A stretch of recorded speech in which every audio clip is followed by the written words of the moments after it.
The Indianapolis Colts squaring off against the Tennessee Titans. Indy favored by 1. The over-under on this one, 42.5. Thoughts on this one?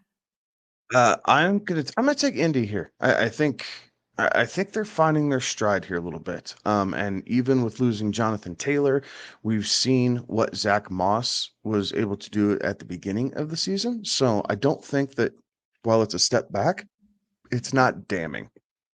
So the Colts are in good position there. And the fact that the Titans secondary is still pretty suspect, it plays into what Minshew likes to do, which is sling it. And I think he's going to be able to do that here a little bit. Divisional matchup. So I think we're going to see some back and forth. I do think we see the under just barely, but I think Cleveland's able to squeak out a win here. Like it wouldn't surprise me if it was 21-20 or 20-17, 20-18, something like that. But I do think Indy comes out on top in this game. Fair enough. I'm kind of on the other side of this one. I do think that Tennessee finds a way to get this thing done. They've been very good at home. I think that they can find a way to pull this thing out here.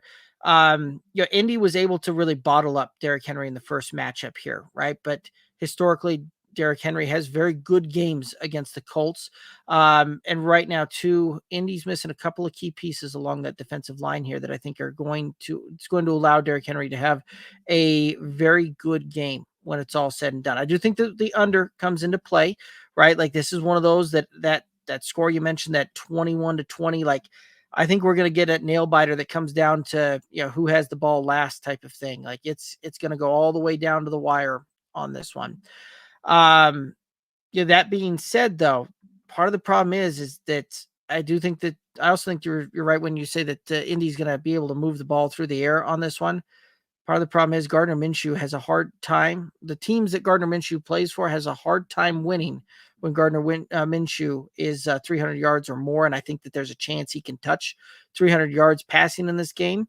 So that being the case, I'm going with Tennessee. One of the props I really like, Derrick Henry, to go over his rushing prop of 61.5 yards. Very good. I'm going to take Michael Pittman over 72.5. I think he's going to be a linchpin, and he's definitely the go-to guy for Minshew.